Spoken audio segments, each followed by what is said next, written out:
Scared to Death is explicit in every way. Please take care while listening.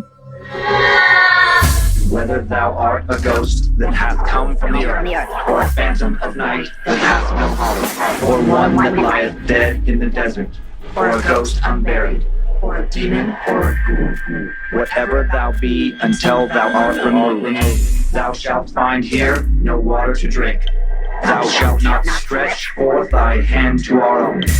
Into our house enter thou not. Through our fence break through thou not. We are protected, though we may be frightened. Our life you may not steal, though we may be scared to death. Welcome to Scared to Death, Creeps, Peepers, Robbers, and Annabelles. I'm Dan, and that's a chick over there. Hey, this chick is here. Dan and the chick. Dan and the chick. We're going to rename the show Dan and the Chick. Happy holidays, Merry Christmas, Happy Hanukkah, happy whatever you are celebrating. Or celebrate nothing at all. Or, happy nothing. Happy nothing. This is the 5th annual Scared to Death holiday episode. Wow. Number 5. I know. So when I was working on this episode, I was like, oh my gosh, the next episode, the last one of the year, is 225. Yeah. And it doesn't seem possible. Time marches forward. Time waits for no one. Following the tradition, I will share a Victorian-era ghost story from England. That's one of the Broad's favorite types of stories. Womp, womp, womp. You know what it is? Huh. Is that this chick just isn't like smart enough to understand why it's so great. I think that's, Oh. I don't know if it's because I'm a chick or I just. But these Victorian, ghost stories are where our tradition. I won't even pick on you for not being able to speak because again, as a chick, I just wouldn't understand the complications of being a man. Our tradition of telling horror stories here in the West, started off with these Victorian ghost tales. Truth. And as I've said before, Christmas, not Halloween, used to be the spooky season. It's when you would share these tales. I know. I love that. Yeah. Mm-hmm. So how many stories do you have today, Lynze Lou? I'll let you guess. 2. Nailed it. Nailed it. Yeah, you're a smart man. Big smart man. I have 2 tales this week. My first tale is about a possible possession and exorcism, ? Okay. Or maybe a couple of them. Very interesting little tale. And then my second story from a longtime listener who has written to us many times, Clint Bowers. I don't know if you're familiar with him. I do know the name, yeah. Yeah. I love hearing from him. A La Llorona story. Which one? La Llorona. Oh, sorry. What is that? I can't remember. I remember the name, but I don't remember what it actually is. Oh, well, I guess you're just going to have to wait. Okay, I'll just find out. No, it's like the woman who drowned her kids. And then from Mexico? Is that one come from there? Yeah. It stems from there, but I think that myth right can be transferred anywhere. That's right. I did it didn't do one on the regular feed. Is part of my thing. It's like I did one of those stories on one of the live shows. I think one of the Halloween shows. You know what? We're gonna probably get an email about that now, about how you just don't know enough about about Hey horror. guys, I'm almost positive that was one of our Scared to Death live shows. That's what I just said. Oh, You said bonus feed, so you made it sound like a bonus episode. I'm sorry, I misspoke. Yeah, Logan. That's what I think. Gotcha. I think because you did merch around that thing for one of our live shows. Yep. Absolutely. I was so sad for a second. I thought Logan would be like, "Hey guys, there was a glitch. It's not recording." I know. I thought so too.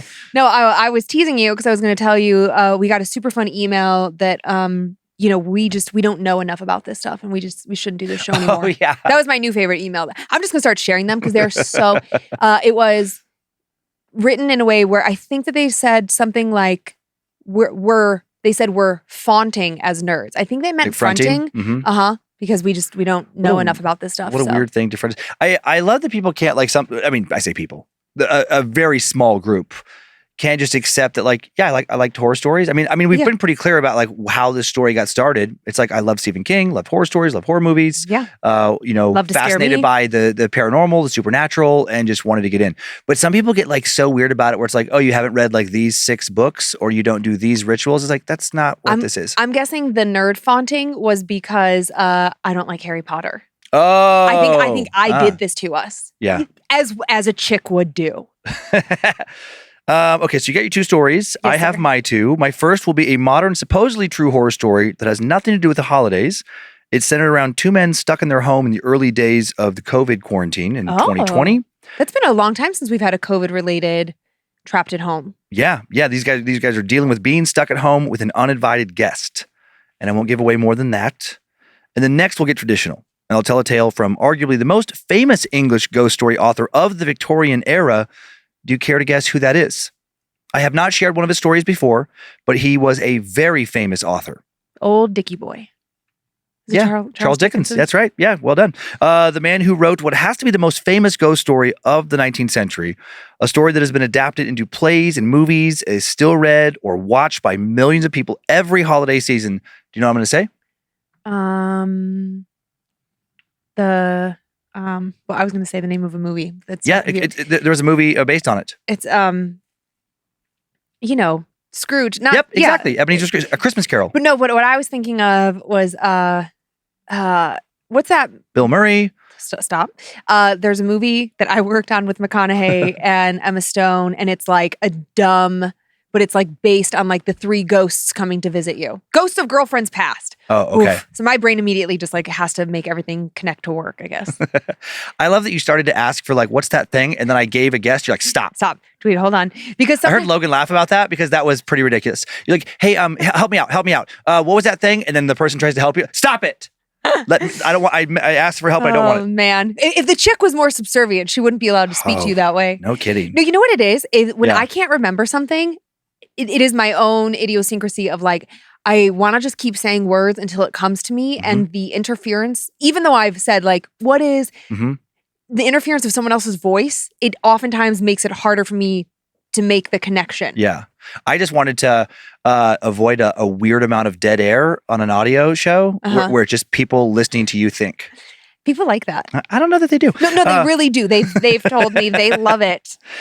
Today, I will tell a shorter one of his stories, one of Dickens' stories, that many think is a better ghost story than A Christmas Carol. Okay, Dickie. The story of the Signal Man. And I don't want to spoil it by alluding to what it's about. I can't wait to hear what he has to say. So once you are socked and cozied up, I will get started. I got some good holiday socks going on. I got my Jingle Juice socks, which is a weird phrase. Before the show, we were talking about all the different things that could mean. Okay, not much setup at all in this story. I really love this story. Sent in by a new member of the Scared to Death team. Remember the first few weeks of forced isolation back in early 2020. How uncanny it was for so many of us, how completely strange to be spending so much time at home than ever before. Trying out old world hobbies like baking sourdough bread from scratch or woodworking or knitting, with the news turned on in the background talking about a virus that at that time we knew nothing about, not where it came from, not what it did, and definitely not how to stop it. Severed from our communities and people, it was a lonely time in so many ways for so many of us, even if you did have roommates or live with your family. There was also something so eerie about it, something so chilling about a world frozen in place, hiding from a monster we could not see and did not understand. Initially, the only way to fight against the formless force that was claiming more and more lives every day was by locking ourselves away in our homes.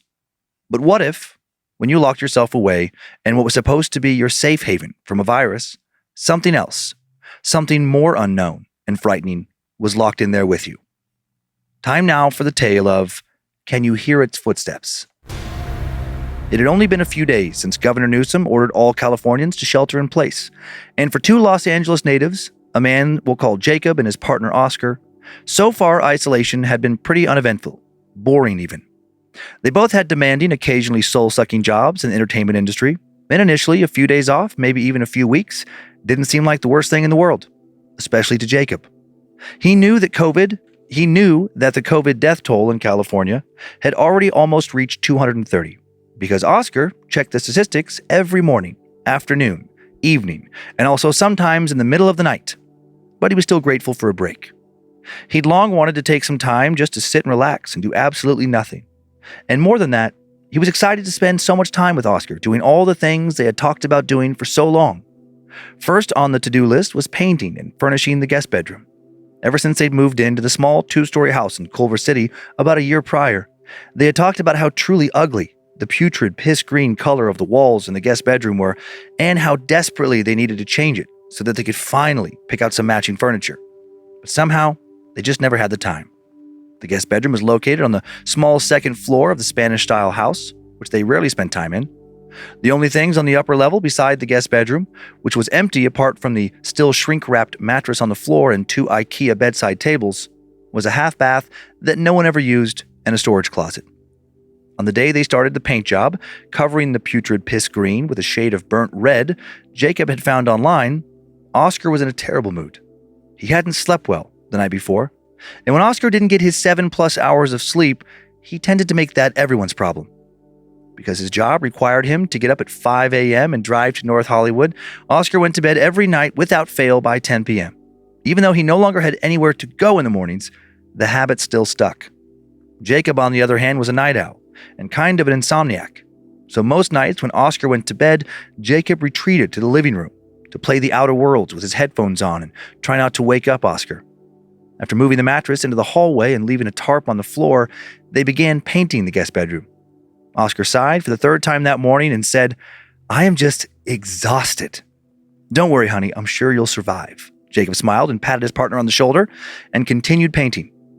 "What were you doing up here anyway last night, making all that noise?" inquired Oscar. "Huh?" Jacob was only half paying attention at this point. He was focused on not getting any orange paint on the wooden door frame. "Last night, what were you doing up here? All the noise you were making. You know these are thin floors, right? And our bedroom was right below you. I heard everything. What were you doing?" Jacob paused and looked up. "I wasn't in here last night. I was on my PC in the living room." Oscar looked confused. "Are you sure? I definitely heard it. It sounded like someone stomping around. I would have gone to tell you to be quiet, but I thought you were maybe trying out that new Instagram workout thing we saw." Jacob stood up and looked Oscar in the eyes. "Honey," he said in his most comforting voice, "I promise I was not up there. After saying goodnight, I went to the kitchen to get a snack, and then I was in the living room until 1 o'clock. I came straight to bed after that." Considering the issue dealt with, Jacob went and returned to painting. "I heard something," said Oscar. "Maybe we have raccoons, or the wind was blowing that palm against the window again." "No. I heard something else." His voice was softer now. He sounded scared. Jacob turned back around to see his partner staring vacantly at one corner of the room. When he realized Jacob was looking at him, Oscar returned his steady gaze. "I heard something human." They finished painting the room that evening with no more talk of the phantom noises, but Oscar was quiet for the rest of the day. Jacob tried to cheer him up by making his favorite meal, fettuccine with a side of broccoli and focaccia bread, and suggested they watch his favorite show, Better Call Saul. But the whole day, Oscar's head was somewhere else. Even though they were back downstairs, it seemed like he had never left the guest bedroom. That night, Oscar told Jacob he thought there was a ghost in the house. Jacob's first reaction was to snort, but his partner's tone was so uncharacteristically serious that he stiffened his laugh halfway through, resulting in an odd chortle rasp that turned into a cough. After regaining his composure and drinking some water, Jacob met Oscar's stoic gaze. "My love," he said, "there is no such thing." Oscar looked like he was about to say something else, but decided against it. "All right," was all he said. The next 6 months, the ghost discussion was never resolved. Oscar continued to tell Jacob of the odd things he kept hearing and feeling, the rattling of the blinds when no one was there, an icy cold breeze that seemed to originate from no single place, cutlery and dishes he put away in the cupboard mysteriously returning to the kitchen counter, and, of course, the sound of someone in the upstairs bedroom, specifically the sound of their footsteps. Jacob would realize later that Oscar hadn't gone into that room for months. Not because they just didn't want to use it, because he was afraid to use it. Jacob never heard or felt anything, and he was starting to get seriously concerned. He wasn't worried about a ghost. He was worried that the stress of working remotely and how the anxiety of not being able to see his family on the East Coast was clearly taking its toll on Oscar's mental health. Slowly, they started stepping outside their home bubble to meet a select few friends in places like Griffith Park or Manhattan Beach. Getting to socialize was good for them, even if it was often from a 6-foot distance. One week after they had met 2 friends for a social distance happy hour in their driveway, but maybe also hugged them goodbye, Jacob woke up with every muscle in his body aching and a sore throat. Although Oscar insisted he didn't care if he also got sick, Jacob decided it was best if he quarantined away from his partner, who had asthma. While gathering his toothbrush and other toiletries, Jacob shouted through his mask to Oscar in the living room, "We'll finally get to use the guest bedroom." Oscar didn't reply. When Jacob walked out of the master bedroom, ready to move upstairs, Oscar was standing in the kitchen looking agitated. Oscar was wringing his hands and looking at a loss for what to say. He began, trailing off and looking everywhere around the house but at Jacob. Finally, he looked him in the eye. Just yell if you need anything." He paused again. "Or see anything." The guest bedroom Though now furnished with a queen bed parallel to the curtainless windows, the 2 IKEA nightstands flanking either side, and a discount mural of some beach or another hanging on the wall, it still seemed just as empty as it had when the mattress was still in its packaging and the walls were still putrid green. Jacob shivered as he entered the room. I must be getting a fever, he thought. After burrowing himself between the stiff sheets and pulling the comforter and blankets just under his chin, he opened his phone with the intention of finding something to watch. However, though it was early in the evening and that morning he had slept in, the exhaustion of being sick settled deep into his bones, and he was soon fast asleep. Crash! Jacob was startled awake by the sound of something falling hard on the thin wooden floors. He sat up abruptly, shedding the layers of polyester and fleece and quilt, and looked wildly around the room. It took a moment for Jacob to orient himself. Groggy from the fever reducer Oscar made him take, and with a dull headache pounding in his head, he felt like he was still dreaming. A sinister moonlight poured through the windows, piercing its way through the Los Angeles smog and the palm trees outside, casting odd shadows on the wall in the empty bedroom. One shadow, Jacob thought, was particularly odd. It didn't move like the others. It didn't sway slightly like the silhouettes of the palm trees' heavy leaves. No, this shadow was definitely unnatural. Jacob didn't move, he didn't breathe, he just watched uncomprehendingly. The shadow seemed to move ever so slightly against the rhythmic flow of the other dark shapes. It was formless, and it was now crawling? Creeping its way higher and higher. Jacob buried his head in his hands and squeezed his eyes shut, trying desperately to think clearly. He felt untethered, unmoored, like the real world was slipping farther and farther away as he was sinking deeper and deeper into an unnamable emptiness. Was he still in the dream that he had been having? And what dream was that anyway? He thought it was about a woman, maybe, or something that once was a woman, and that it was just not a dream but a nightmare, a terrible nightmare.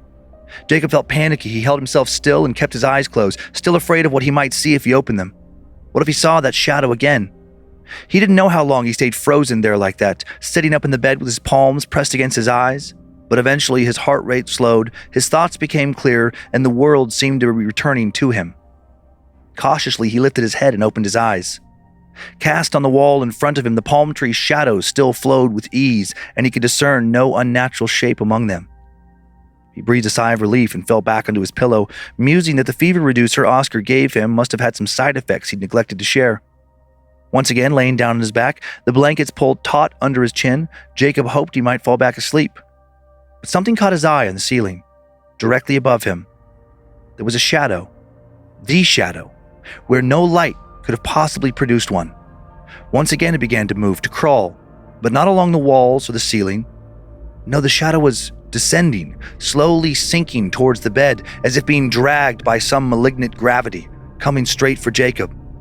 It had become unbound, unleashed, and if he didn't move, Jacob worried it would take him with it. To where he didn't know, he didn't want to know. But he was paralyzed, and he watched in awestruck horror as the shadow inched closer, closer, closer still. Thud, thud, thud, thud, thud! The oppressive sound of hundreds of footsteps filled the room, coming from nowhere in particular and everywhere at once, including inside his own skull. Jacob was sure he would go deaf from the sound. He felt as if something was gnawing at his very soul, picking at his flesh with dirty nails and eating at him from the inside. At some point he started to scream, and he didn't stop. Just as Jacob was thinking, with what lucidity he did have, that he would be swallowed whole by the shadow and the sounds in the dark, the guest bedroom door flung open, and a dull light from the hallway streamed into the room. Oscar burst in and found Jacob slumped over on the floor by the bed. The smell of illness permeated the room, but not just illness. There was something else. Something that could never be seen under a microscope, like a virus. There was a darkness, a sentient darkness that seemed to retreat when he opened the door. He ran to Jacob's side and screamed at the retreating dark what he thought was something like, "Get out! Get out! Leave him alone!" However, he was so scared, so panicked at the sight of his partner splayed out on the rug like that he didn't really know what he was saying. Whatever he yelled, the darkness obeyed. Or maybe it simply decided to leave. Either way, it was gone. Jacob and Oscar moved to an apartment in North Hollywood as soon as their lease was up. The process of moving during lockdown was arduous and exhausting, but as Oscar said, completely worth it, because their new place was a 10-minute drive away from his new job, so he didn't have to wake up at 5 a.m. anymore, cheaper than Culver City, had covered parking, and most importantly, wasn't haunted. It had been 3 years since Jacob slept in the guest, or it's been 3 years now since Jacob slept in the guest bedroom, and neither of them have been able to make any real sense of that unforgettable evening and the sounds Oscar heard in the months leading up to it, what the entity was or what it wanted. They do have a theory, though. Maybe, just maybe, whatever that thing was, it had been there in the upstairs guest bedroom just above where they slept for a long, long time. Since long before they ever moved in. And maybe they'd never noticed it because they'd been too busy and the world had been too loud. It took the world becoming so much quieter, quiet enough for them to slow down and really listen, for them to notice its presence, for Oscar to finally hear its footsteps. And then, when it had his attention, when it made him afraid, it now had something to feed on and grew stronger and became whatever it became before it vanished. Dun, dun, dun. Da. Dun, dun, dun. I love this idea that like something could have been happening in our houses all along, but we were all too busy. Mm-hmm. And I love that, like, you know, the world was, too noisy. Uh-huh. Just like the noise of life, you know? Yeah. Hustling about, rushing out to school, to work, to plans with friends, bringing grocery into the house, like whatever. Yeah. When you think about a house, it is constantly full of sound. Yep. That you just generally probably don't notice because you got the TV on, you got the music on, and like you said, you're zipping around. Yeah. You're exhausted when you do go to sleep from like a long, full day. Yeah. And then when everybody was just like stuck in their houses, especially in some places like Southern California, and I can picture that where you're just, you know, you're bored. You're just sitting there. It's just getting quieter, and you have time to think. You're very, very slowed down. Mm-hmm. And you would start to notice things you didn't notice before. I loved his reaction too of like, you know, just excited initially to slow down. I think we all were. You know, we don't really talk about COVID in meaningful ways anymore unless we are debating a vaccine or we're discussing long COVID, right? So it's just like, we're not really talking too much about the emotional ramifications of it anymore. I mean, like some of us are in therapy from it for sure and relationships fell apart, but just like the basics of just how it affected our life. It affected the culture so much and just the so world. Much. And I think the biggest thing that maybe came out of it, I mean, is that, you know, hundreds of millions of people, billions of people perhaps, had a chance to reflect on their life unlike they had ever had before. Kind of like almost like a forced reflection. I would kill for it right now. Yeah, well, but honestly, it changed people. It changed people. It's like careers, like the great, what do they call it? The great resignation. Mm-hmm. There's not a coincidence that followed that because, you know, a lot of people are like, what am I doing with my life? Right, because you're just constantly like putting one foot in front of the other. Just like all of us are, we're just trying to get through it. We're just trying to get food on the table, pay the mortgage, pay the rent, get the kids to school. Or if we're chasing, you know, a career path, we're just like, okay, next step, next promotion, next step, next, you know, and that forced shutdown. Yeah. It just, I hadn't visited that space myself in so long. I was like, oh yeah, there were parts about it that I loved, including the cooking and the baking. Yeah. I made so many pretzels. Got really into hot pretzels. And then Monroe and I got really into cookies. Yeah. We baked a book of 100 cookies. Yep. It was so fun. No pics associated with this story, but looking for pics of spooky shadows on the ceiling, I ended up coming across various large 3D floor, wall, or ceiling stickers. So Logan will pop this first one up. Giant decal. Oh, whoa. With that 3D kind of vibe where it looks like something's coming from the other side of the floor. In this case, this creepy head coming up out of the floor. You could also easily put that up on the ceiling so it looks like it's coming out of some other world above you. If I really was into practical jokes, and you went out with your buddies for a night, and while you were gone, I placed that. Yeah. Oh. So look at this next one. In the I have one bathroom on the ceiling. Oh, you'd be so screwed. Yeah, absolutely. Now that one looks like a hellscape. It's like hands coming out of some kind of... That one doesn't bother me as much because it doesn't feel as realistic. That first one was really good. I know. I was thinking like to mess with somebody... You could either like, you have somebody coming over to your guest room to kind of go with the story, but put that on the ceiling. So a lot of times, like, I don't know, I'm not very observant of those kind of details. Like I would definitely walk into a room, not notice what was above me on the ceiling. Yeah. Just set my stuff down, kind of go about my day, especially if you're just popping in for a second to set some luggage down or whatever. Mm-hmm. Then you go out for some drinks. You go to bed that night, you crash, then you wake up to go to the bathroom, whatever, and then you're looking up and you see that in the darkness where it's harder to tell that it's a sticker. That would scare the shit out of somebody. Yeah. Well, I love the idea, like if it were possible with how the sticker's created, that like in light, you can't see it. It only shows in dark. Oh, that'd be genius. I was imagining that little guy coming down from the ceiling. I was thinking of him as like or the shadow as like a spider coming down on like one strand of its little legs kind of moving tendrils. Yeah. Like a claw, like the claw game. It's funny. I'm not even particularly scared of spiders. You're laughing at my sounds. That was a good one. But still, just that, like when a spider on the one string of web comes down, like, and all of a sudden it's like right by your face. Every time I do have that reaction, it's like, oh, like I know. And then I just feel like spiders are all over me for the next 20 minutes. Yeah, I know. I made this note about painting. I hate painting. I just want it to be made known. I hate painting. Yeah, I used to like it when I was younger. I liked, you know what I liked about painting? I like how you could transform a room's vibe. Yes. In like one day with a good like paint tray, roller, and the right kind of paint. Sure. But now I'm like, I hope I don't have to do a lot of painting in my future. Okay, what I don't like about it is the meticulousness of the painter's tape. It's too tedious for me. Yeah. I get too frustrated with it.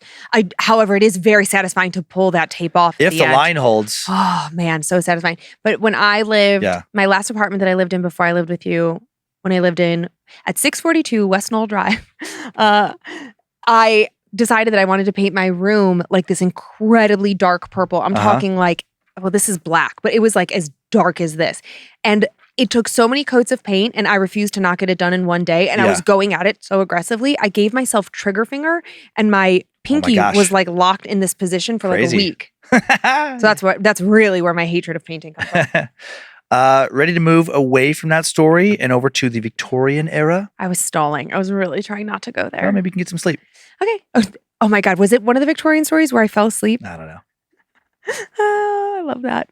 Charles Dickens first published the following story in the 1866 Christmas edition of the Victorian weekly literary magazine All the Year Round. No setup, just his story as he wrote it. Time now for the tale of the Signal Man. Hello! Below there!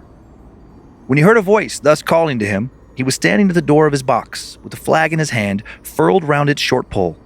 One would have thought, considering the nature of the ground, that he could not have doubted from what quarter the voice came.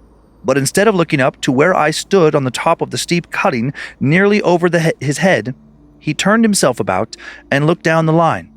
There was something remarkable in his manner of doing so, though I could not have said for my life what. But I know it was remarkable enough to attract my notice, even though his figure was foreshortened and shadowed, down in the deep trench, and mine was high above him, so steeped in the glow of an angry sunset that I had shaded my eyes with my hand before I saw him at all. Hello! Below! From looking down the line, he turned himself about again, and raising his eyes, saw my figure high above him. Is there any path by which I can come down and speak to you? He looked up at me without replying, and I looked down at him without pressing him too soon with a repetition of my idle question. Just then there came a vague vibration in the earth and air, quickly changing into a violent pulsation, and an oncoming rush that caused me to start back, as though it had forced to draw me down. When such vapor as rose to my height from this rapid train had passed me, and was skimming away over the landscape, I looked down again and saw him refurling the flag he had shown while the train went by. I repeated my inquiry. After a pause, during which he seemed to regard me with fixed attention, he motioned with his rolled-up flag towards a point on my level, come 200 or 300 yards distant. I called down to him, "All right!" and made for that point. There, by dint of looking closely about me, I found a rough zigzag descending path notched out, which I followed. The cutting was extremely deep and unusually precipitate. It was made through a clammy stone that became oozier and wetter as I went down.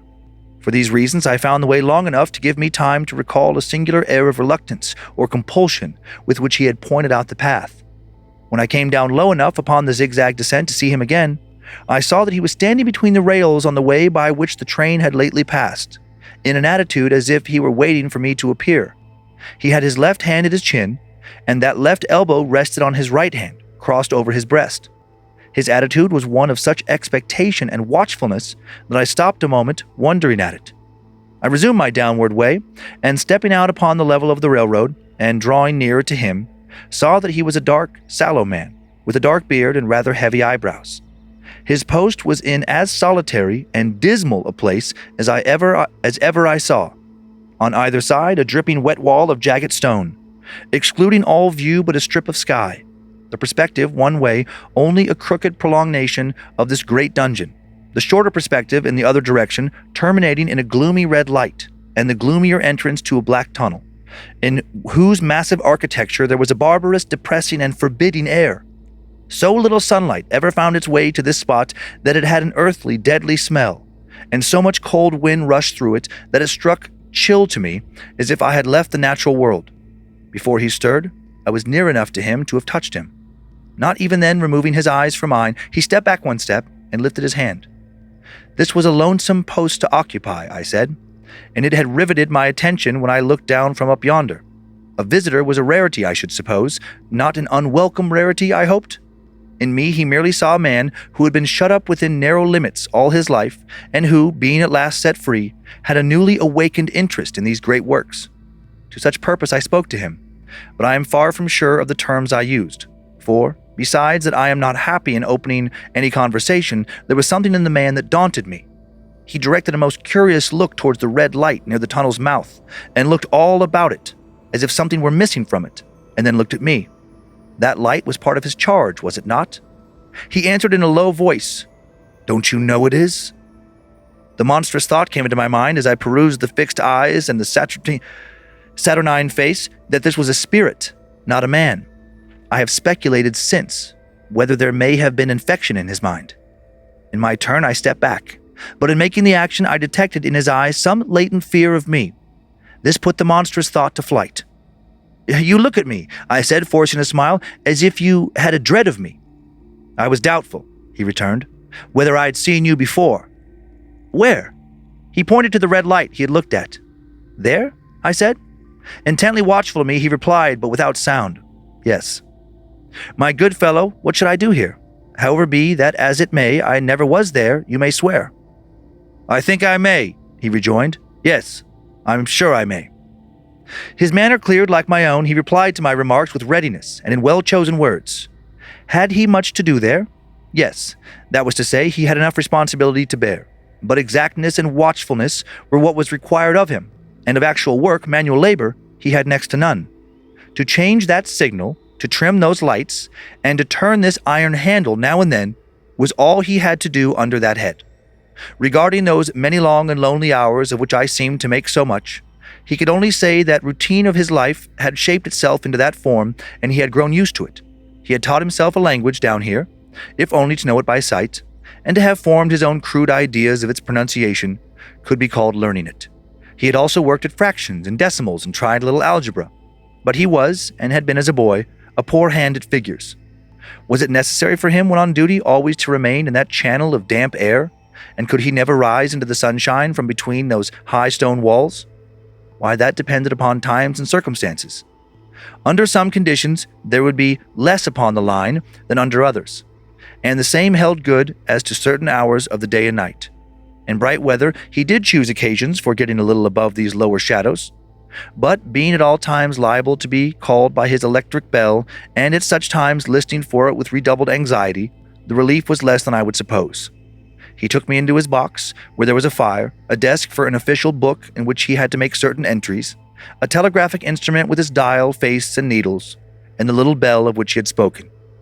On my trusting that he would excuse the remark that he had been well educated, and, I hoped I might say without offense, perhaps educated above that station, he observed that instances of slight incongruity in such wise would rarely be found wanting among large bodies of men, that he had heard it was so in workhouses, in the police force, even in that last desperate resource, the army, and that he knew it was so, more or less, in any great railway staff. He had been, when young, if I could believe it, sitting in that hut, he scarcely could, a student of natural philosophy, and had attended lectures, but he had run wild, misused his opportunities, gone down and never risen again. He had no complaint to offer about that. He had made his bed, and he lay upon it. It was far too late to make another. All that I have here condensed, he said in a quiet manner, with his grave, dark regards divided between me and the fire. He threw in the word, "sir," from time to time, and especially when he referred to his youth, as though to request me to understand that he claimed to be nothing but what I found him. He was several times interrupted by the little bell, and had to read off messages and send replies. Once he had to stand without the door and display a flag as a train passed and make some verbal communication to the driver. In the discharge of his duties, I observed him to be remarkably exact and vigilant, breaking off his discourse as a syllable and remaining silent until what he had to do was done. In a word, I should have set this man down as one of the safest of men to be employed in that capacity. But for the circumstance that while he was speaking to me, he twice broke off with a fallen color, turned his face towards the little bell when it did not ring, opened the door of the hut, which was kept shut to exclude the unhealthy damp, and looked out towards the red light near the mouth of the tunnel. On both of those occasions, he came back to the fire with the inexplicable air upon him which I had remarked, without being able to define when we were so far asunder. Said I when I rose to leave him, "You almost make me think that I have met a contented man." I'm afraid I must acknowledge that I said it to lead him on. "I believe I used to be so," he rejoined, in the low voice in which he had first spoken. "But I am troubled, sir. I am troubled." He would have recalled those words if he could. He had said them, however, and I took them up quickly. "With what? What is your trouble?" "It is very difficult to impart, sir. It is very, very difficult to speak of. If you ever make me another visit, I will try to tell you." "But I expressly intend to make you another visit. Say, when shall it be?" "I go off early in the morning and shall be on again at 10 tomorrow night, sir." "I will come at 11. He thanked me and went out at the door with me. "I'll show my white light, sir," he said in his peculiar low voice, "till you have found the way up. When you have found, don't call out. And when you are at the top, don't call out." His manner seemed to make the place strike colder to me, but I said no more than, "Very well." "And when you come down tomorrow night, don't call out. Let me ask you a parting question. What made you cry, 'Hello, below there,' tonight?" "Heaven knows," said I.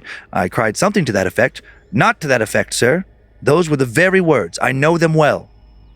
Admit those were the very words. I said them, no doubt, because I saw you below. For no other reason." "What other reason could I possibly have?" "You had no feeling that they were conveyed to you in any supernatural way?" "No." He wished me good night, and I held up his light. I walked by the side of the down line of rails with a very disagreeable sensation of a train coming behind me until I found the path. It was easier to mount than to descend, and I got back to my inn without any adventure. Punctual to my appointment, I placed my foot on the first notch of the zigzag next night as the distant clocks were striking 11. He was waiting for me at the bottom with his white light on. "I have not called out," I said when we came close together. "May I speak now?" "By all means, sir." "Good night, then, and here's my hand." "Good night, sir, and here's mine." With that, we walked side by side to his box, entered it, closed the door, and sat down by the fire. "I have made up my mind, sir," he began, bending forward as soon as we were seated, and speaking in a tone but a little above a whisper, "that you shall not have to ask me twice what troubles me. I took you for someone else yesterday evening. That troubles me." "That mistake?" "No, that's someone else." "Who is it?" "I don't know." "Like me?" "I don't know. I never saw the face. The left arm is across the face, and the right arm is violently waved this way." I followed his action with my eyes, and it was the action of an arm gesticulating with the utmost passion and vehemence. "For God's sake, clear the way." One moonlight night, said the man. "I was sitting here when I heard a voice cry, 'Hello! Below there!' I started up, looked from the door, and saw this someone else standing by the red light near the tunnel, waving as I just now showed you. The voice seemed hoarse with shouting, and it cried, 'Look out! Look out!' And then again, 'Hello! Below there! Look out!' I caught up my lamp, turned it on red, and ran towards the figure, calling, 'What's wrong? What had happened? Where?' It stood just outside the blackness of the tunnel. I advanced so close upon it that I wondered at its keeping the sleeve across its eyes. I ran right up at it, and my hand stretched out to pull the sleeve away, when it was gone." "Into the tunnel?" said I. "No. I ran on into the tunnel 500 yards. I stopped, held my lamp above my head, and saw the figures of the measured distance, and saw the wet stains stealing down the walls and trickling through the arch. I ran out again faster than I had run in, for I had a mortal abhorrence of the place upon me, and I looked all round the red light with my own red light, and I went up the iron ladder to the gallery atop of it, and I came down again and ran back here. I telegraphed both ways. 'An alarm has been given. Is anything wrong?' The answer came back both ways. 'All well.'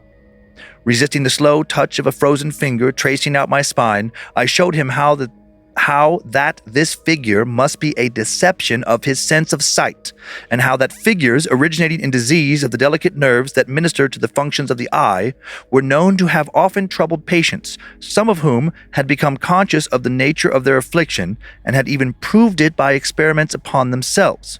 As to an imaginary cry, said I, do but listen for a moment to the wind in this unnatural valley, while we speak so low, and to the wild harp it makes of the telegraph wires. That was all very well, he returned, after we had sat listening for a while, and he ought to know something of the wind and the wires, he who so often passed long winter nights here, alone and watching. But he would beg to remark that he had not finished. I asked his pardon, and he slowly added these words, touching my arm. Within 6 hours after the appearance, the memorable accident on this line happened, and within 10 hours the dead and wounded were brought along through the tunnel over to the spot where the figure had stood. A disagreeable shudder crept over me, but I did my best against it. It was not to be denied, I rejoined, that this was a remarkable coincidence, calculated deeply to impress his mind. But it was unquestionable that remarkable coincidences did continually occur, and they must be taken into account in dealing with such a subject. Though to be sure, I must admit, I added, for I thought I saw that he was going to bring the objection to bear upon me, men of common sense did not allow much for coincidences in making the ordinary calculations of life. He again begged to remark that he had not finished. I again begged his pardon for being betrayed into interruptions. This, he said, again laying his hand upon my arm and glancing over his shoulder with hollow eyes, was just a year ago. 6 or 7 months passed, and I had recovered from the surprise and shock when one morning, as the day was breaking, I, standing at the door, looked towards the red light and saw the spectre again. He stopped with a fixed look at me. Did it cry out? No, it was silent. Did it wave its arm? No, it leaned against the shaft of the light, with both hands before the face like this. Once more I followed his action with my eyes. It was an action of mourning. I have seen such an attitude in stone figures on tombs. Did you go up to it? I came in and sat down, partly to collect my thoughts, partly because it had turned me faint. When I went to the door again, daylight was above me and the ghost was gone. But nothing followed, nothing came of this. He touched me on the arm with his forefinger twice or thrice, giving a ghastly nod each time. That very day, as a train came out of the tunnel, I noticed at a carriage window on my side what looked like a confusion of hands and heads, and something waved. I saw it just in time to signal the driver, "Stop!" He shut off and put his brake on, but the train drifted past here 150 yards or more. I ran after it and, as I went along, heard terrible screams and cries. A beautiful young lady had died instantaneously in one of the compartments and was brought in here and laid down on this floor between us. Involuntarily, I pushed my chair back and looked from the boards at which he pointed to himself. True, sir, true, precisely as it happened, to tell it to you. I could think of nothing to say to any purpose, and my mouth was very dry. The wind and the wires took up the story with a long, lamenting wail. He resumed. Now, sir, mark this, and judge how my mind is troubled. The spectre came back a week ago. Ever since, it has been here now and again by fits and starts. At the light? At the danger light. What does it seem to do? He repeated, if possible with increased passion and vehemence, that former gesticulation of, "For God's sake, clear the way." Then he went on. I have no peace or rest for it. It calls to me, for many minutes together, in an agonized manner. "Below there! Look out! Look out!" It stands waving to me. It rings my little bell. I caught at that. Did it ring your bell yesterday evening when I was here, and you went to the door? Twice. Why, see, said I, how your imagination misleads you. My eyes were on the bell, and my ears were open to the bell, and if I am a living man, it did not ring at those times. No, nor at any other time, except when it was rung in that natural course of physical things by the station communicating with you. He shook his head. I have never made a mistake as to that yet, sir. I have never confused the spectre's ring with the man's. The ghost's ring is a strange vibration in the bell that it derives from nothing else, and I have not asserted that the bell stirs to the eye. I don't wonder what you failed to hear it, but I heard it. And did the spectre seem to be there when you looked out? It was there. Both times, he repeated firmly, both times. Will you come to the door with me and look for it now? He bit his underlip as though he were somewhat unwilling, but arose. I opened the door and stood on the step while he stood in the doorway. There was the danger light. There was the dismal mouth of the tunnel. There was the high, wet stone walls of the cutting. There were the stars above them. "Do you see it?" I asked him, taking particular note of his face. His eyes were prominent and strained, but not very much more so perhaps than my own had been when I had directed them earnestly towards the same spot. "No," he answered. "It's not there." "Agreed," said I. We went in again, shut the door, and resumed our seats. I was thinking how best to improve this advantage, if it might be called one, when he took up the conversation in such a matter-of-course way, so assuming that there could be no serious question of fact between us, that I felt myself placed in the weakest of positions. "By this time, you will fully understand, sir," he said, "that what troubles me so dreadfully is the question, what does the specter mean?" I was not sure I told him that I did fully understand. "What is it warning against?" he said, ruminating, with his eyes on the fire, and only by times turning them on me.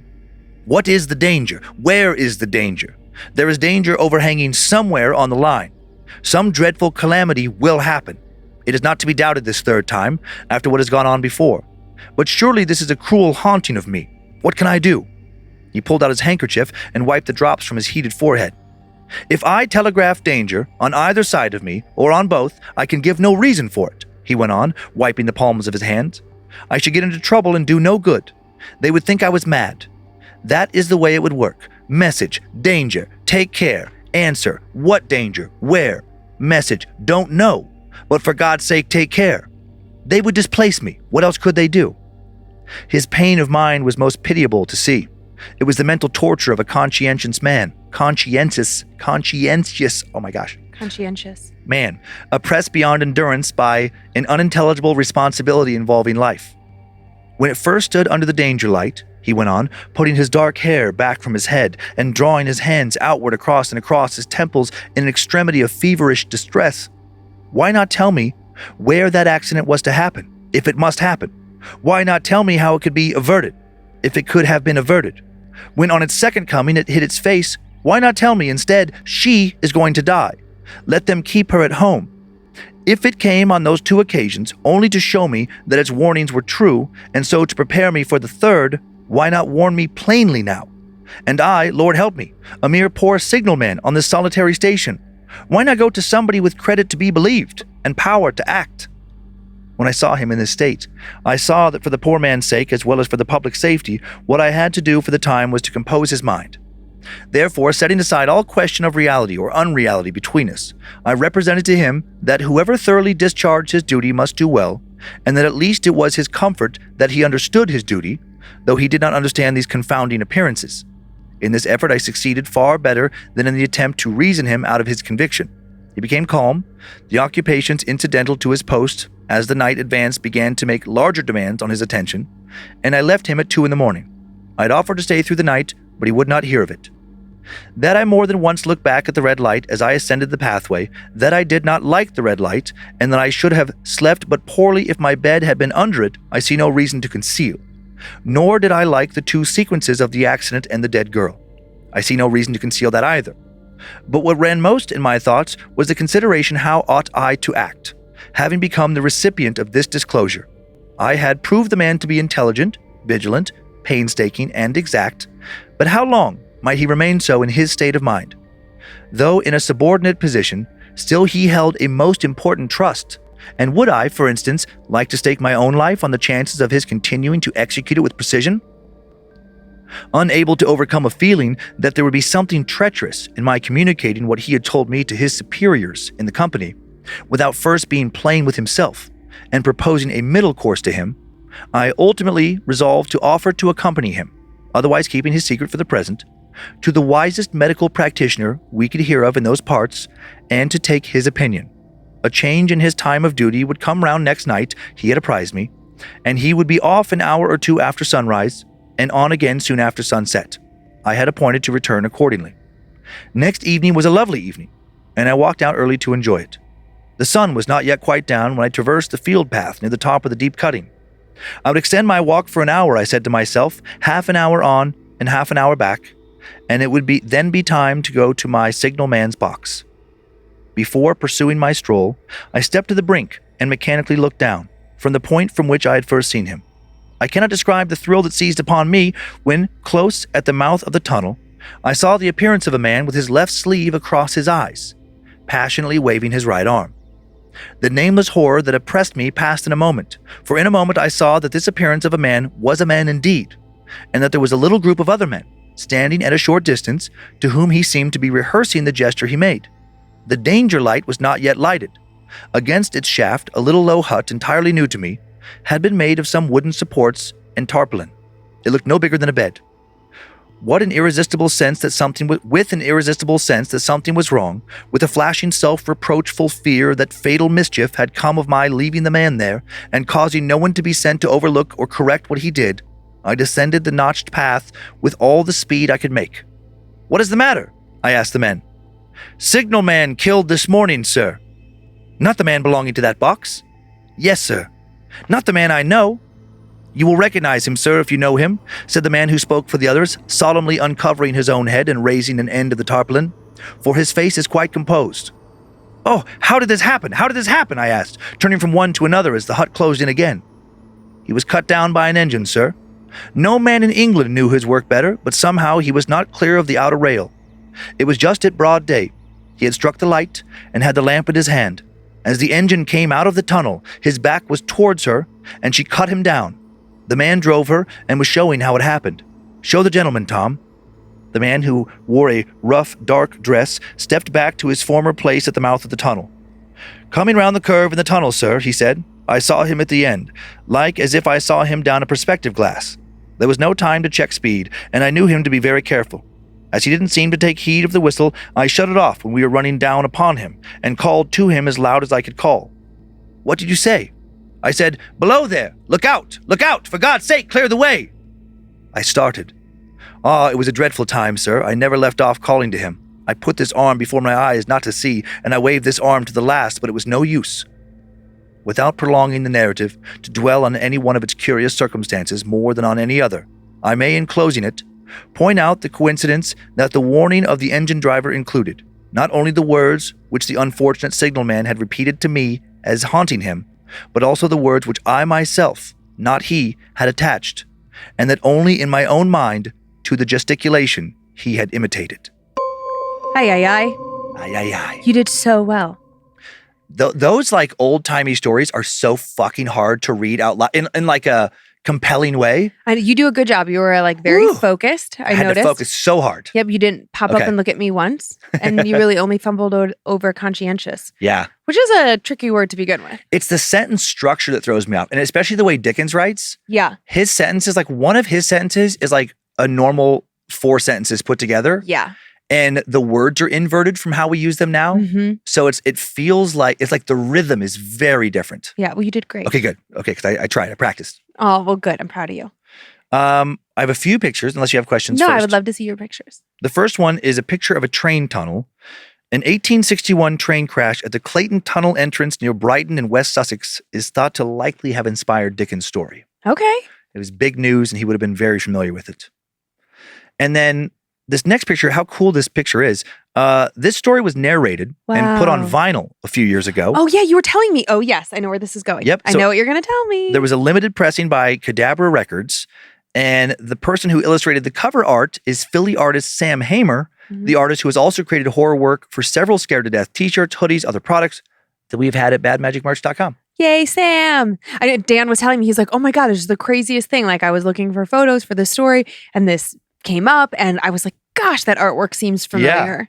Yeah. And actually, speaking about artwork, I know recently on an episode, someone had written in that it would be great if you could credit the artists like appropriately or whatever. And we got an email. It's like, oh my God, I can't even believe I didn't think of this. Like Google Lens, you just install it on your phone and you can upload a picture or take a picture of anything and it can find its source.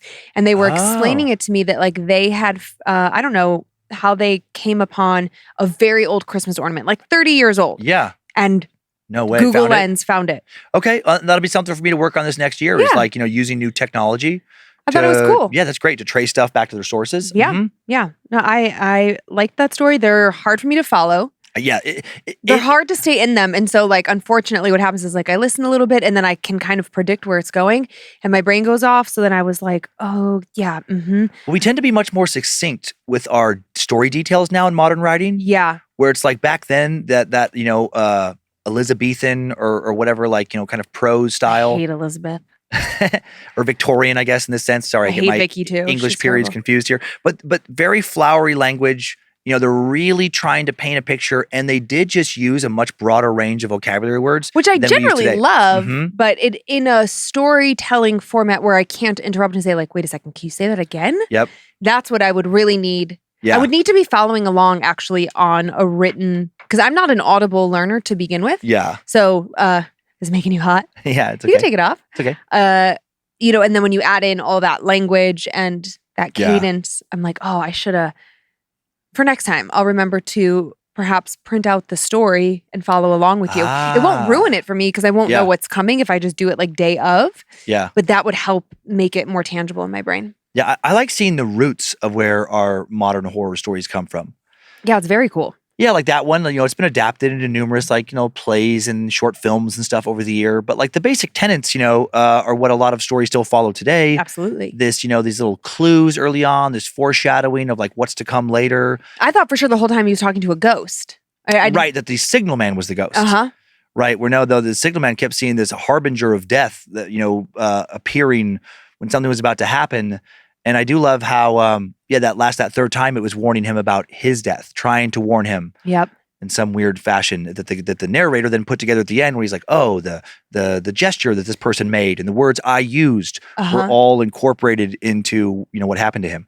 Which is still essentially like a huge piece of, like you were saying, like a huge piece of what we see now in horror stories, both fabricated in like big movies and then in the tales that our fans send us of like, this thing happened and it kept happening and it kept happening. Just the story I told last week with like the cell phone consistently being pulled off the bedside table. Yeah. It's like over and over. It's continually happening until you will listen. Yeah. Or it's too late in this instance. And I do like in that, that Dickens story, like, he was just doing that thing where you're planting these little seeds and then like everything wraps up in the end. Yeah. Which is so common now. And like, when it's done well in modern horror movies and just movies in general and shows. Unless they're going to make it into a trilogy, then it's not wrapped up. Well, yeah, but you still plant these seeds. I'm kidding. Yeah, exactly. Pay off them. Yeah. Yeah, I know how that works. Yeah. Are you ready for some stories on this side? I am. Who's your Layla this week? Still got the little red holiday Layla. I know. There's no green ones. That's okay. Oh, so sad.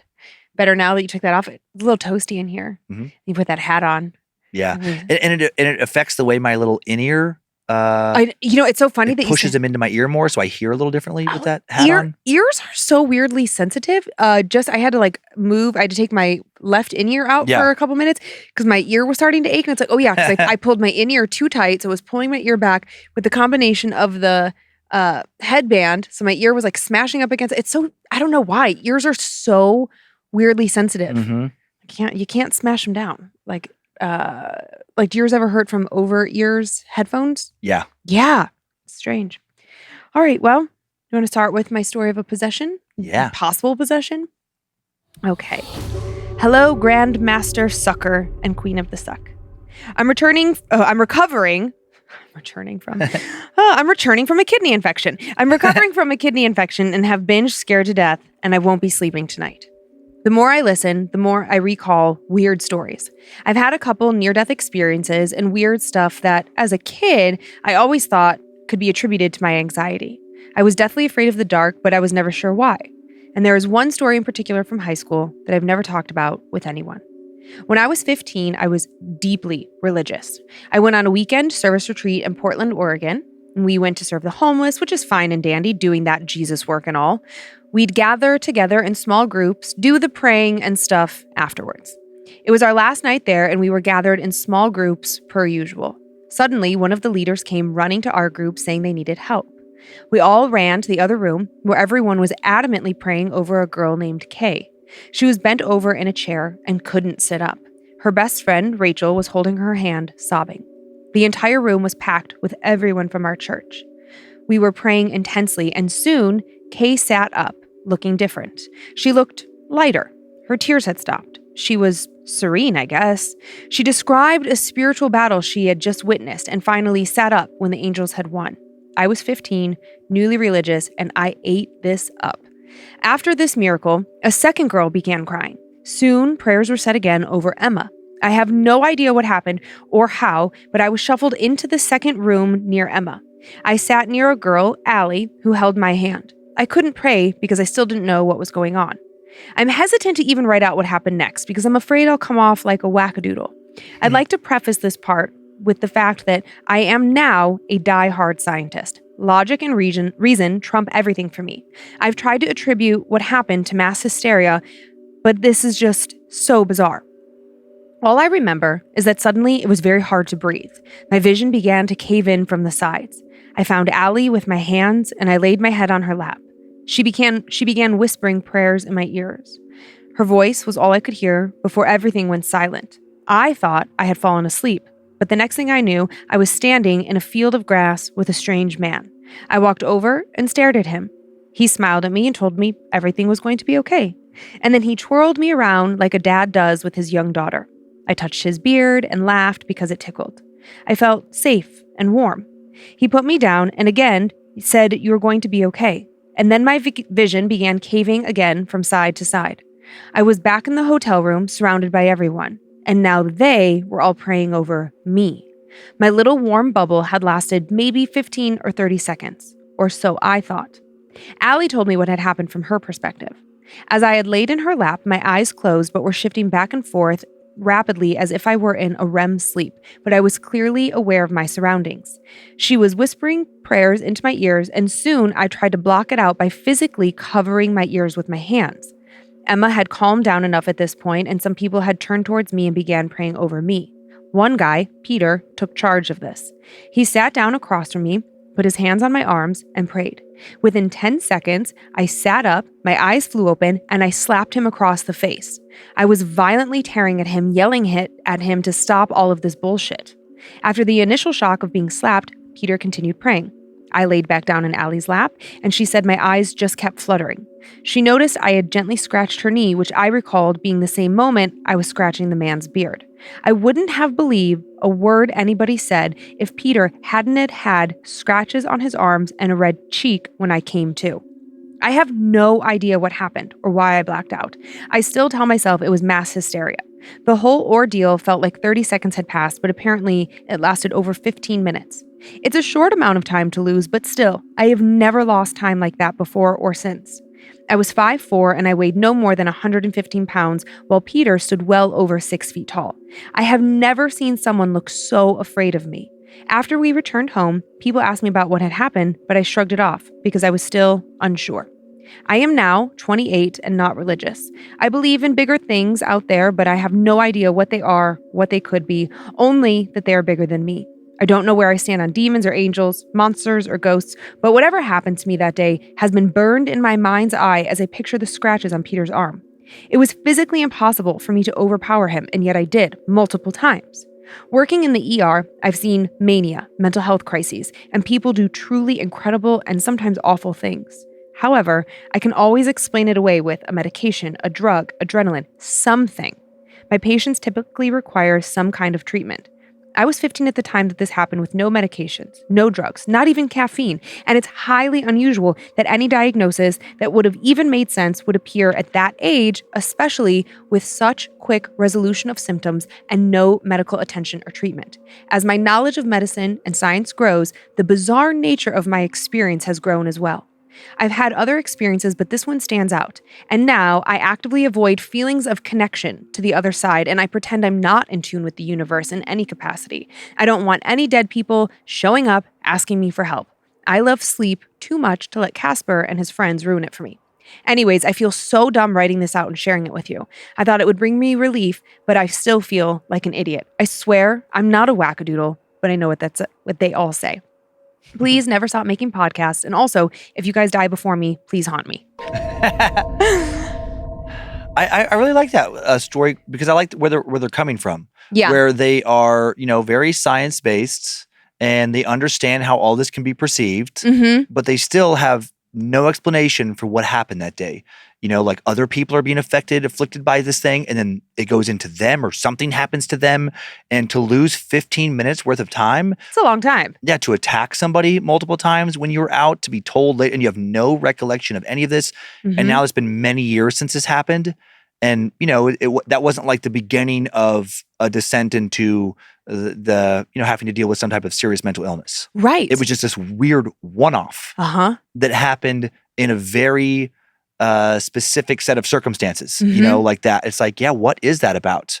And some people like, I think will think like, okay, well, how could you experience something like that and then also still not consider yourself religious? I'm one of those people where it's like, oh, a lot of the elements, like I'm not religious, but I do believe that a lot of the elements of the religion could still be true.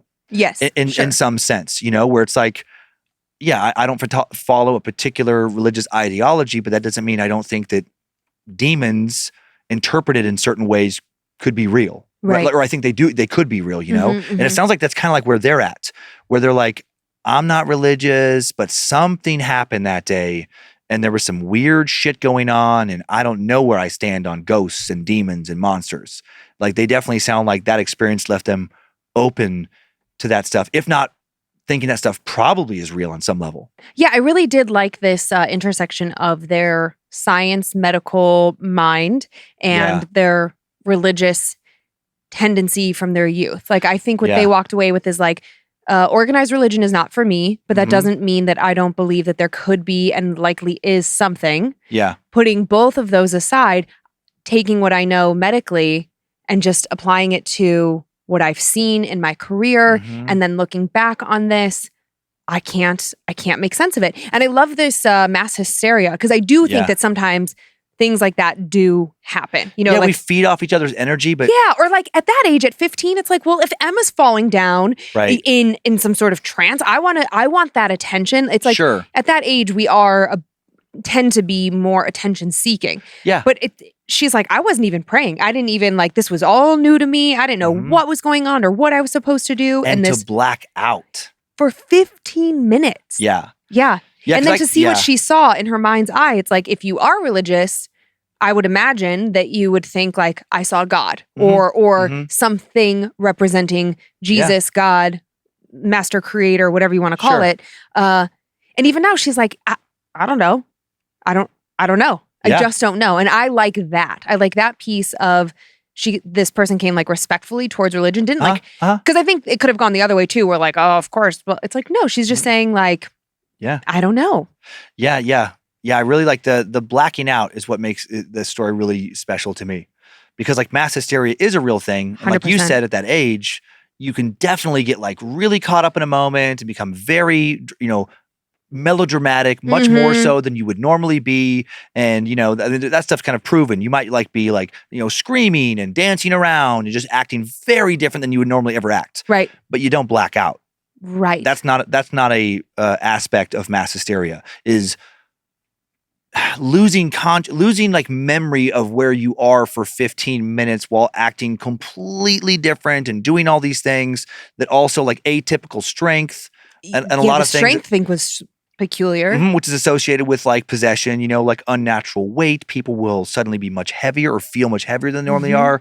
Will, speak in voices not their own, have an unnatural amount of strength, speak in languages. That's just one of the many things that keep coming up over and over and over. And something, I don't know, at this point, this far into the show, something's out there. I'm convinced that there's shit out there. Oh, okay. I just don't know what it is. In this instance, I have to wonder, like, they were on this concentrated, like, I'm going to call it a mission trip. I know it's just a weekend away, but they were there with a purpose, it sounds like.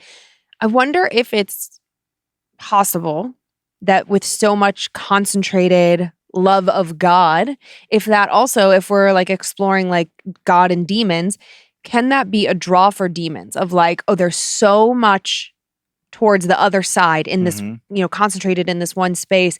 I'm going to get in there and I'm going to, get them, break it up, take over. It's like, if you wanted to spread a rumor quickly. Yeah. What's the best way to do it? In a large group of people, tell one person, telephone game. So kind of like that. Like, is the demon smart enough to see like this is a group of people and I can get this whole group all at once and shake them all up and, rock their faith? I don't know. Yeah, maybe. Because it's not like I don't think they were like screwing around with the Ouija board the night before. Mm-mm. I don't know, like what would make that happen? I know there was an interesting thing where it almost always, very few exceptions, happens in a religious setting.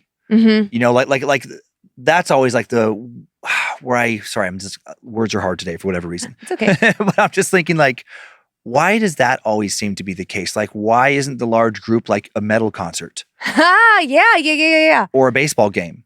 Oh my gosh. Why is it like connected to religion? And it's not just Christianity. Like there are similar things that go on like in stories, from within Islam and, like other religions. Like, but why? Why is that the connection? Why don't these entities make themselves known in very different settings? Well, I guess if it's my initial like quick knee-jerk reaction is if it's the battle of good and evil, mm-hmm. What is the way that evil can touch and torment as many people on the other side as quickly as possible? And that's not going to beat a baseball game. And that's not because you don't know the religious, like they're not there for a religious purpose. Like that's only if you assign religion to being good. True. Because that's where, and I know that's the religious answer is like, well, they're battling for souls. Yeah. And if you're not part of this religion, your soul's already lost. And so they're going for souls. And I guess that's an argument if that religion's true. But I just think like, I don't know. I guess outside of that, I don't know what the answer would be. Well, that's fair. It's okay to not know. I think Yeah. that's like the joy of this show is that we don't know. Mm-hmm. Yeah. You ready for one more? I am. Gonna go hear about La Llorona? Yes. Okay. Hello, my name is Clint, and this is a true story. I moved to a very small town in Colorado in the 6th grade. For reference, my graduating class was one of the larger ones with 12 people. It sounds an awful lot like Riggins, just shittier, but still a logging ranching Hilarious. town. Upon moving there, I heard all of the typical paranormal stories that were associated with said area. It is a very historic area of Colorado, situated in the north end of the San Luis Valley, originally occupied by ancient Ute tribes, discovered and explored by conquistadors and part of the Spanish Trail. Naturally, there are loads of native ghost stories mixed in with Spanish ghost stories, and as white settlers moved in, more traditional ghost stories. My entire life, I had been hearing spooky stories. My stepdad's family was infatuated with the paranormal. I myself had never experienced anything, never believed any of it, but then that changed as I began to have my own encounters. With the town having deep Hispanic heritage, naturally, the story of La Llorona was bound to happen. If you don't know about La Llorona, then Google her. She's a bad bitch. After living in town a bit, I began to hear the stories about how, on certain nights, at certain times, somewhere along the creek, you could find her and see her and to fucking run if you did. The old tale is, she got sick of her kids, put them in a potato sack, threw them in the creek, and drowned them. And now she walks the banks wailing for her children. And she will snag your ass up as her own if you run into her down by the creek. Personally, I thought this story was cooked up to keep kids from playing in the creek at night so they didn't drown. And just so you know, this creek is known as Sawatch Creek. Fast forward from the old 1800s era ghost stories to 2005. There was a piece of property outside of town that had an old flour mill on it. It has changed hands, owners, and whatnot since the days of old. However, there's paranormal stories associated with this property, and one of those is La Llorona. In 2005, the property was owned by a teacher at our school, whom we all knew and whom we all loved. While coming into science class one day, I overheard this teacher, Mr. Stevens, conversing with my science teacher, Mr. Furshow, about the weird stuff happening on his property and how restoring the old flour mill was literally going to kill him. While listening to the story, I overheard Mr. Stevens tell Mr. Furshow that every time Mr. Steven attempted to repair something, it ended up breaking. And the last time he was working on the mill, a timber fell on him and cracked his skull. Ugh. Yes, literally fractured his skull. Now, there have always been stories about this flour mill and the creek because the creek powers the mill. However, they're mixed with stories about an old medicine woman and also about La Llorona. One of the stories was that if you drove down County Road X, yes, literally a county road labeled with the letter X, and drove across the creek at midnight, not 11:59, not 12:01, at midnight. On a full moon, your car would die, and you could very possibly see La Llorona, or worse yet, be taken by her. It was my senior year of high school, and my then girlfriend, now wife, and I had recently started dating. We still didn't know each other very well, and she did not know my friends well at all. It was only the second or third time she had really ever hung out with them. We were doing typical high school senior stuff as the year was coming to an end and graduation was nearing. Being young, dumb high school kids and looking to be scared to death on a full moon night, we were 6 deep in a 4-seat Pontiac Grand Am. It was close to midnight, and so we decided we'd go across the bridge on County Road X. County Road X just so happens to be parallel to the property of Mr. Stevens, the one with the flour mill. The flour mill is situated about 500 yards west of County Road X, just out of view of the trees, and about 50 yards of bare open pasture between the roads and the trees. We staged our car up the road at the intersection and waited for 11:59, thinking it would take us about a minute to travel to the bridge. We slowly started towards the bridge, waiting for the clock to tick midnight. The clock hit 12, and as we approached the bridge, maybe 300 feet away, out of the corner of my eye, I saw someone. And before I could say anything, the driver, my friend Kendra, punched the accelerator, and boy, am I glad she did. I still hadn't said anything about what I was now looking at. Black hair covered her face, wearing a white nightgown. She looked just like the girl from The Ring. She was muddy, wet, ominous. She was brightly illuminated by the headlights of our car, plain as day, just standing in the pasture right at the tree line. We started to cross the bridge and she faded into the moonlight, still there, just not as visible. And just at that moment, I shouted, "Holy fuck, did anyone else see that?" I didn't say what I saw, I just asked if anyone saw that. My best friend Daniel turned around from the front seat and asked, "Was it a woman in a white dress?" I contemplated if this was a prank, but then I realized I hadn't said what I had seen. And at that moment, we crossed the threshold of the bridge and the car sputtered and the headlights turned off and the engine died. Our vehicle kept rolling, almost like it was being pushed, engine dead, lights off. The girls in the car were freaking out, except my wife. She was totally silent. As soon as our car crossed the bridge, the vehicle's power came back on without anyone ever touching the ignition. The car just started running again. My friend Kendra proceeded to haul copious amounts of ass. She drove straight back to town. We all sat in silence and disbelief. My wife, at the time, thought we were playing a prank on her. It wasn't until many years later, while telling a fellow Marine of mine this story, did she realize that this actually happened and that it wasn't a prank. She looked at me and said, "Wait, what? Y'all weren't just fucking with me?" And that was when I realized she had seen it too. She denied seeing anything because she was afraid to look foolish in front of my friends, but it was in that moment I realized that she too had seen La Llorona. I just finished the They Won't Leave episode of Scared to Death, and expounding upon what the Queen of Bad Magic said, there's no way a group of people could keep a joke running for 20 years. And it's been damn near 20 years. And I still will occasionally ask my friends, "Hey, do you remember the woman in the white dress?" And I get mixed emotional reactions. People still see shit out there, and the property is now vacant, and the old flour mill is wasting away. Stay rad and make death earn it. Clint. Make death earn it, Clint. That's a fucking awesome saying. To me, that was very like Marine. I was like, I bet that comes from the Marines. I bet they say that and then scream like, okay, wait, is Marines hoorah? I know there's oorah and hoorah, and I don't want to mess it up. I don't want to mess it up. So Clint, I'm sorry if I got it wrong, but like I just like imagine like make death earn it. Dude, that should be. That's a great thing to have like on a T-shirt. I was like, some badass graphic. I was imagining that's your next tattoo. I was like, okay, here we go. Make death earn it. I know, I love that. I love that. It reminds me of like a line from like my famous favorite poem, that Dylan Thomas, that rage against the dying of the light. Oh, like don't let death come easy. I didn't know you had a favorite poem. Mm-hmm. I just learned something very new about you. Kyler also loves poetry. Yeah, he loves Dylan Thomas too. Oh, well, look at that. Mm-hmm. Two brilliant men discussing poetry. Yeah, great Irish poets. I don't give a shit about poetry. I don't usually, but some of them I'm like, okay, it's really cool. I mean, some of them like Robert Frost stuff. Of course. There's like the famous, and then, there's like the quotes from them and stuff. Although I am reading a book I am reading a book of poetry right now that I really like. And it's called The Diary of a Terrorist. And you have to read it in small bits because when you really, it doesn't seem heavy, right? Because it's a small book and you're looking at one page of copy and you're like, how, but it's heavy. Yeah. It was beautifully written though. Really beautifully written. So what do you think about that story? Yeah, I really liked it. I mean, it is that thing where it's like, okay, like what Clint said about, who keeps a joke going, that long. Right. But also, just, okay, taking the story as, the way Clint laid it out, there was like these details where it's like, how else could you explain it other than some kind of paranormal aspect? We're both burpy. I'm so sorry. I don't know. I feel like I'm constant. I don't know what's my deal is. It's only when I sit here.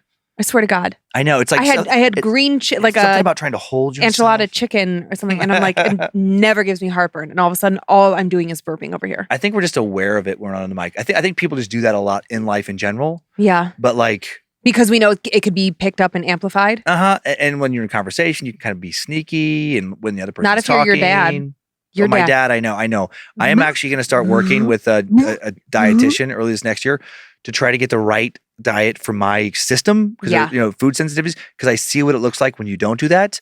And my dad is the burpiest man who's ever lived, and I'm like, oh, I'm turning into him. It's just like mid conversation. It's constant. It's he's been like all day every day that way for at least 25 years. Bless him. But like, yeah, with his story, when multiple people see something like I like that he pointed out, he's like, did you see it? No description, no details. That is a favorite move of mine. Yep. And then the next person, his buddy is like the lady in the white dress. Mm-hmm. So there's that detail. There's the engine dying as they cross the bridge, which correlates to like the urban legend. Which is crazy. That's fucking crazy. And then another detail I really liked was he sees this, woman who looks like the lady from The Ring, and then sees her start to kind of fade. So, because at first I did think like, okay, if there's this legend that at midnight, totally, and kids, it's like, I don't know, end of senior year or whatever like that. Yeah. That'd be a great fucking prank. Just dress up like the girl from The Ring and wait by that bridge right at midnight to scare the shit out of people. That would actually be a great senior prank. Just like somebody dress up like the girl, like multiple friends dress up like the girl from The Ring. I mean, if you want to be ballsy and like risk getting in a lot of trouble, figure out how to turn off the lights in your school. Like midday, and then just run down the hallway in that costume. But like if each of you and your friends takes a hallway, oh, it'd be so good. Yeah, but the way it connected like into this, legend, I was like, oh, okay, I can see somebody doing that, hiding out by the tree line. Mm-hmm. But it's that detail of them fading, as opposed to just like running off, that makes it like, well, what else could that be? Yeah. So you add all the elements of that story together. Sure seems like they saw something. Yeah.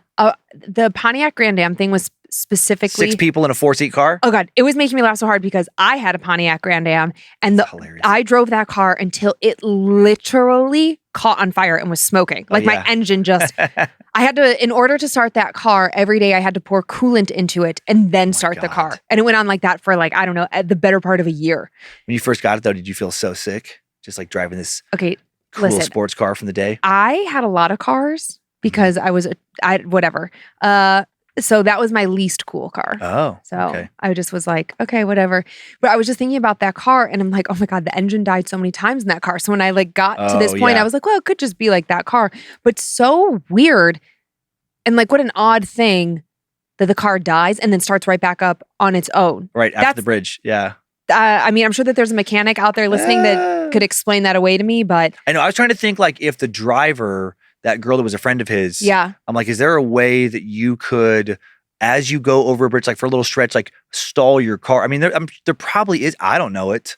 Yeah. And I never talked to anybody about it, about how to like, as you're driving, make your car suddenly stall and then come back on without like notably doing anything with the ignition or something. Well, that's what Clint says. He says like she didn't touch it.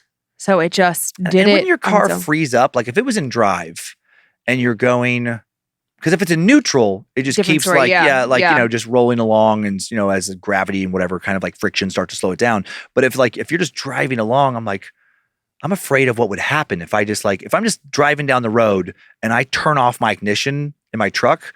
I feel like that's gonna not be good. Yeah, I feel like that's gonna fuck up a lot of things. It's gonna fuck something up really bad. Yeah, your vehicle, the car behind you is gonna smash into you. Right. Just like so many different things.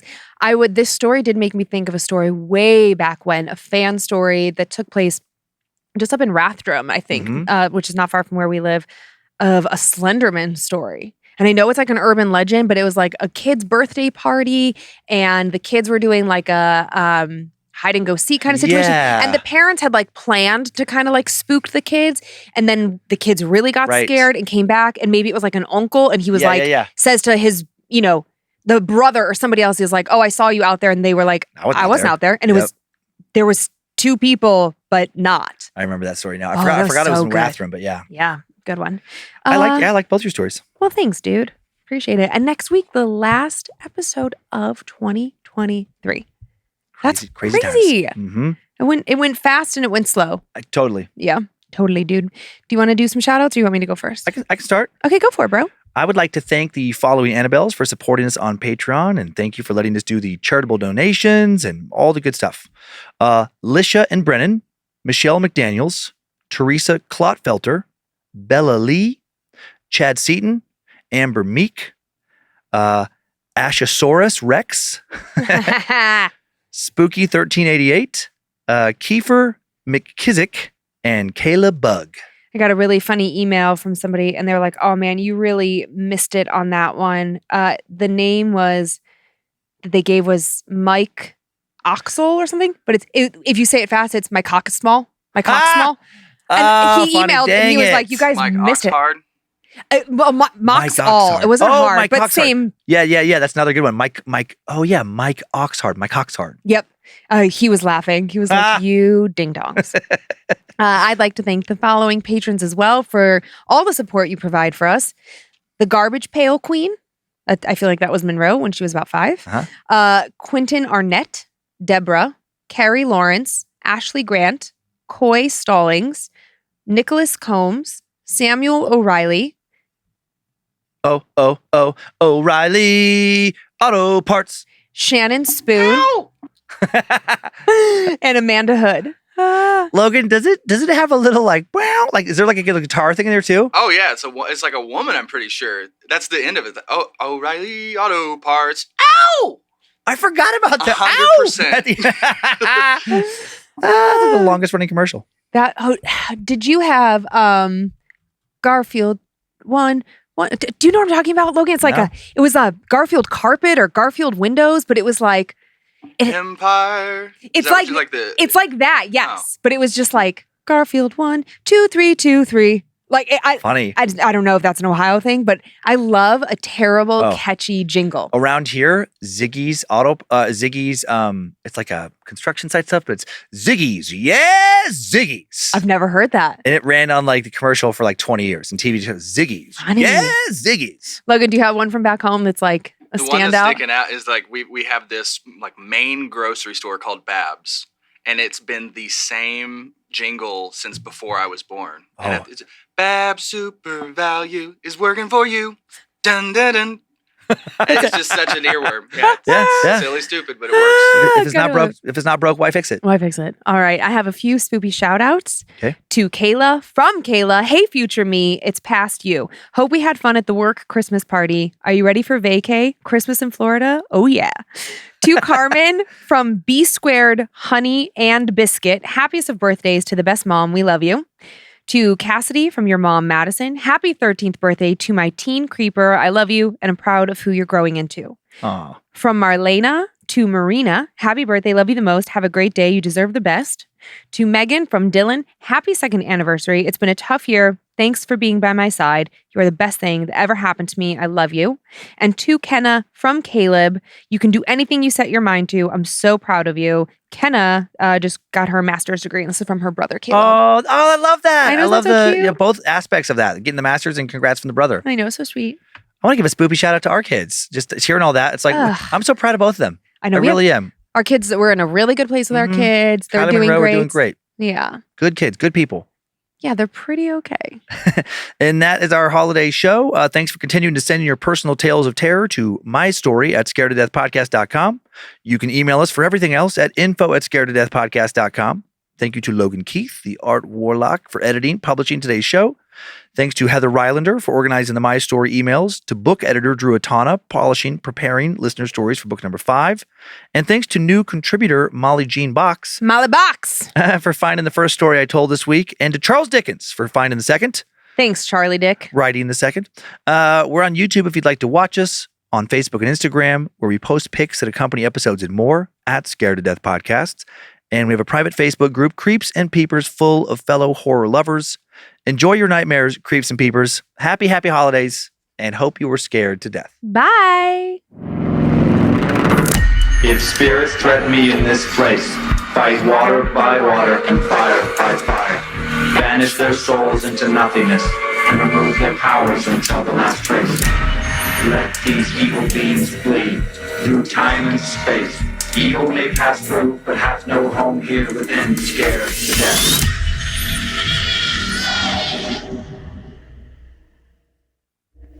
Bad Magic Productions. Oh, O'Reilly Auto Parts.